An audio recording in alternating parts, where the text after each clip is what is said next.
Hello students, let's continue with the IELTS series as I am providing you the full course on the info seekers.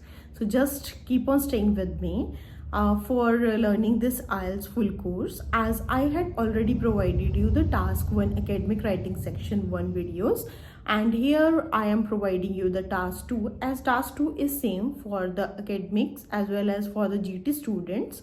So GT students, it's fruitful for you to watch this video, and as the task 2 is of 7 type, there could be the 7 type of questions, and I will provide you 50% of the data, that how you have to paraphrase the question, and how you have to write down the thesis statement, opening statements of the reason as well as the paragraph. I will provide you each and everything, as I had a number of essays related to this. I had written a number of task 2s in my notebook, and I will give you the example related to this. I will tell you that how you have to write down, how you have to think over the situation, and this will help you to write down the task 2, as well as you have to write down some vocab that I am providing you in the shorts, and this vocab will definitely help you to get the desired band score. More not less than 7 you will get with this idea, and I will provide you the 50% of the data already that you have to keep in your mind. और आपको 50% जो data मैं दूंगी वो आपको याद रखना है, बाकी 50% आप एग्जाम में जस्ट आप सिचुएशन देखकर अकॉर्डिंग टू द क्वेश्चन आप इजीली कर पाएंगे. ठीक है, तो आज जैसे हम करेंगे फर्स्ट टाइप ऑफ क्वेश्चन, जिसमें आपको you have to write down on both the sides. Like आपको सिचुएशन जो भी दी जाएगी उसके फेवर में और उसके कॉन्ट्ररी साइड में भी लिखना है.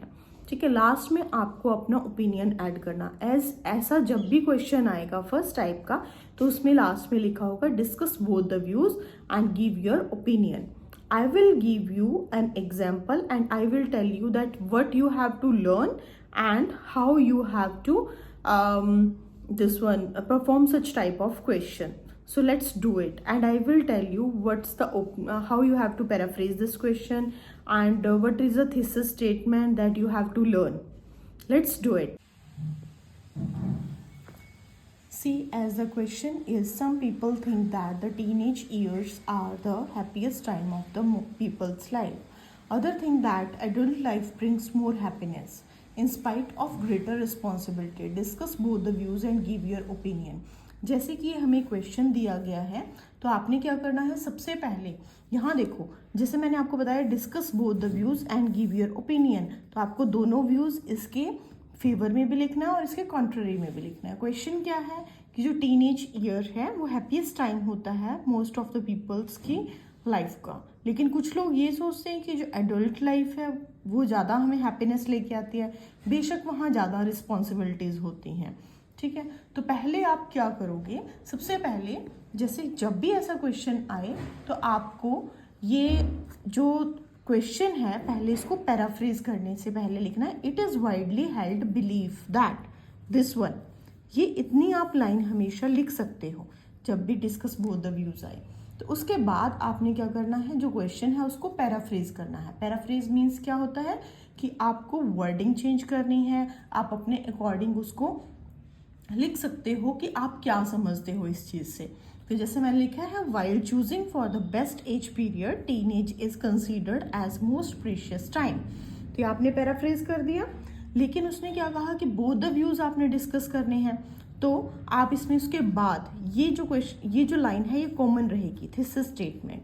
But there is a strong counter argument amongst the sections of people that along with the that. यहाँ तक आप हमेशा जब भी डिस्कस बोथ द व्यूज वाला क्वेश्चन आए तो आप दैट तक क्या करोगे, हमेशा ये वाली लाइन लिख सकते हो पैराफ्रेज करने के बाद, क्योंकि उसके कॉन्ट्ररी में भी हमें लिखना है. तो कॉन्ट्ररी में वो क्या बात बोल रहा है कि कुछ लोग क्या सोचते हैं, अलोंग विद द रिस्पॉन्सिबिलिटीज जो एडल्ट लाइफ है that is more cheerful and full of contentment. तो I have written this as paraphrasing of the question. फिर उसके बाद में थिसिस स्टेटमेंट क्या आएगी, ये आपको लाइन कॉमन रखनी है हमेशा. ठीक है, जब भी आप डिस्कस बोथ द व्यूज वाला क्वेश्चन कर रहे हो तो आपको ये वाली जो लाइन है ये हमेशा क्या करनी है, आपको कॉमन रखनी है हर एक में. However, I am of the opinion that this is a matter to be debated in the light of several factors before any conclusion can be drawn. इससे पहले कि मैं किसी कंक्लूजन पे पहुंचूं तो इससे पहले मैं क्या करूंगा, दोनों फैक्टर्स को कंसीडर करके उनके बारे में रीजंस लिखूंगा. ठीक है, तो ये मैंने आपको बता दिया. This is this statement. ये भी हमारा क्या रहेगा, हमेशा कॉमन रहेगा. तो देखो 50% of the data I am giving you. ठीक है, तो अगर आप ये इस तरह से लिखते हो और थोड़ी सी वोकैब ऐड कर देते हो, आइडियाज़ अच्छे रखते हो अपने, तो आपके 7 बैंड स्कोर से कम नहीं आएंगे. नेक्स्ट, फिर उसके बाद में आओगे आप फिर कि आपको जब ओपन करना है नेक्स्ट पैराग्राफ, तो आप हमेशा ये भी हमेशा आप लिख सकते हो as it is to commence with. To commence with के बाद में फिर से आप क्वेश्चन जो कहना चाह रहे हो, अब बात किस चीज़ की कर रहे हो, पहले आप फेवर में बात करोगे. किस चीज़ के फेवर में, कि जो चाइल्डहुड है दैट इज़ गोल्डन पीरियड. तो आपने देखो मैंने इसे पैराफ्रेज किया है, तो मैंने लिखा है the golden period of life without any responsibility catering for anything is the teenage due to multifarious reasons. कि इसके बहुत सारे रीजंस हो सकते हैं. तो ये मैंने पैराफ्रेज कर दिया. To commence with, this is also common. ये हमेशा रहेगा आपके डिस्कस बोथ द व्यूज वाले में. तो डिस्कस बोथ द व्यूज मैंने अब इसको पैराफ्रेज कर दिया कि मैं बात किस चीज़ की करूँगी इस पैराग्राफ में. सबसे पहले मैंने ये बताया है. ठीक है, फिर उसके बाद में मैं बताऊंगी first and the foremost reason is that. सबसे पहला रीज़न क्या होगा, अब आप रीज़न सोचोगे कि मैं क्यों बताऊंगी कि जो अर्ली चाइल्डहुड है या फिर आपका जो टीनएज है that is are consider to be the happiest time of most people's life. पहला मैंने रीज़न लिखा है कि that during the period one need not to worry about anything required for the fulfilment of the requirement of the life. कि हमें life की कोई भी रिक्वायरमेंट्स होती हैं, हमें इसके इस टाइम पीरियड में कभी भी वरी नहीं करना पड़ता उस चीज़ के बारे में. तो आपने सबसे पहले ना अपना पॉइंट रखना है. ठीक है, क्योंकि ये फर्स्ट रीज़न आपने बताया. अब उसके बाद आपको क्या करना होता है, फर्स्ट रीज़न बताने के बाद टू इलेबोरेट, ये भी आप क्या रखोगे, कॉमन रखोगे. ठीक है, पहले मैंने फर्स्ट एंड फॉरमोस्ट रीज़न करके रीज़न बताया जो मैंने 2 लाइन्स में बता दिया. फिर मैं इस चीज़ को क्या करूँगी, इलेबोरेट करूँगी कि मैं कहना क्या चाहती हूँ. जैसे one is totally dependent on the parents for the food, fees and other responsibility in spite of earning for it and live a life full of enjoyment and lavishness with their parents, responsible for providing everything for leading a contented life. ठीक है, तो मैंने यहाँ तक इसको explain कर दिया. सो ये मेरा फर्स्ट पॉइंट हो गया. आपने दोनों में 2-2 पॉइंट देने हैं इसी तरह से. तो अब मैं फेवर में सेकंड पॉइंट क्या बोल रही हूँ. अब आपने सेकंड पॉइंट कैसे स्टार्ट करना है, हमेशा जब आपके पास आए discuss both the views, the second point worth mentioning here is that तक आप क्या करोगे, सेकेंड पॉइंट मेंशन करने जा रहे हो. आप ये बताओगे, आप बताओगे along with irresponsible for earning one need not to do management of expenses, savings and debts. That's the main reason. देखो अब सेकंड पॉइंट भी ठीक है कि आपको ना तो अर्निंग्स की चिंता करनी पड़ती है और ना ही मैनेजमेंट करनी पड़ती है एक्सपेंसेस की, सेविंग्स की, डेब्ट्स की. तो इससे आपके जो मेन रीज़न क्या है, मेंटल कॉन्स्ट्रेंट्स जो हैं वो एडल्ट्स में इसी कारण से होते हैं. तो मैंने ये सेकंड पॉइंट दे दिया. देखो आपको इस तरह से कुछ बिल्कुल जो उसके साथ रेलेवेंट हैं वो आपको 2 रीज़न सोचने हैं. आप ये क्वेश्चन लिखने से पहले ही 5 मिनट इसके बारे में सोचो कि मैंने दोनों में क्या क्या 2-2 पॉइंट्स देने हैं. ठीक है, तो टू इलूसिडेट ड्यूरिंग एडोलोसेंट, फिर से मैंने इसको एक्सप्लेन किया. वो कैसे किया, फिर से मैंने वर्ड क्या लिखा, टू इलूसिडेट. ठीक है, during adolescent period one will simply demand for the amenities and something special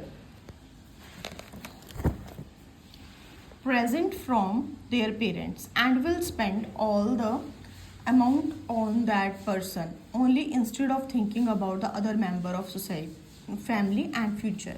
One need not to save and care for the expensive debts. तो इस तरह से मैंने इसको क्या कर दिया, एक्सप्लेन कर दिया. ये आपको जिस भी तरह से लगे कि आप एक अच्छी एक्सप्लेनेशन दे सकते हैं, आप उस तरह से सोचिए और इसको लिखिए. फिर उसके बाद में आपको इसके वर्ड्स 250 वर्ड्स में आपको लिखना होता है। तो कंप्लीट करने के लिए आप एक एग्जाम्पल अगर ऐड अप कर दें तो वो एक बहुत अच्छा राइटिंग टास्क 2 आपके सामने आ जाएगा और एग्जामिनर आपको हमेशा गुड ग्रेड देगा। तो आप अगर इसके बाद में एक एग्जाम्पल ऐड कर दो, एग्जाम्पल भी देखिए आपको याद करना है, सिंपल यहाँ तक आप याद कर लीजिए। To exemplify a recent survey conducted by an eminent reporter mister Hawk on a group of 1000 people. ठीक है, ये याद कर लिया आपने। 900 amongst them reveal that, उसके बाद में दैट के बाद आपने क्या कर देना है, अपनी स्टेटमेंट डाल देनी है कि आप किस चीज़ के बारे में बात कर रहे थे या आप क्या एग्जाम्पल देना चाहते हो। जैसे मैंने दिया है कि जो टीनेजर्स हैं these are the happiest time of 900 ने रिवील किया 1000 पीपल्स का जब डाटा इकट्ठा किया मिस्टर हॉक ने, उन्होंने बताया सर्वे करके कि जो 900 है वो एग्री कर रहे हैं कि जो हैप्पीएस्ट टाइम है लोगों की लाइफ का वो टीनेज होती है। तो ये हमारा एक एग्जाम्पल हो गया जिसमें मैंने एक न्यूज़पेपर रिसेंट सर्वे का नेम लेकर बता दिया। ठीक है, आप ये नाम लिखेंगे मिस्टर हॉक जैसे मैंने ऐड कर रखा है। ठीक है, फाइन। नाउ अब हम आते हैं कॉन्ट्ररी पर।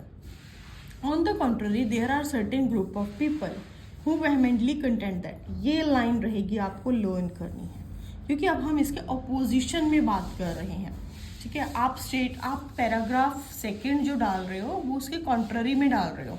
ठीक है, तो आप हमेशा लिखोगे ऑन द कॉन्ट्ररी, तो एक बहुत अच्छा सा सेंटेंस एड अप हो जाएगा। There are certain group of people who vehemently content that with the responsibilities adulthood is more fascinating. Adulthood जो है वो ज़्यादा फैसिनेटिंग होता है। देखो मैंने इसको पैराफ्रेज कर दिया।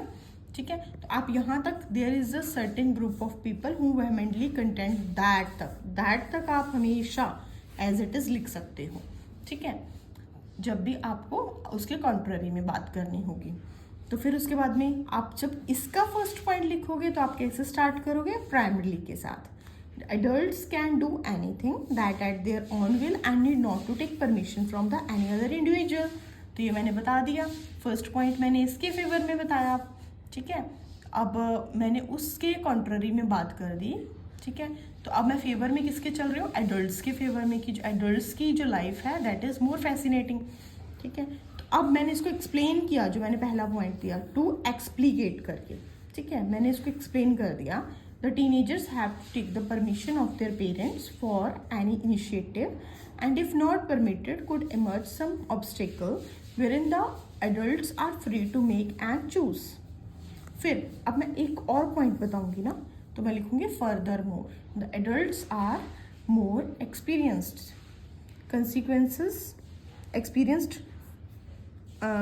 consequently leading for a life with more confidence and reassurance।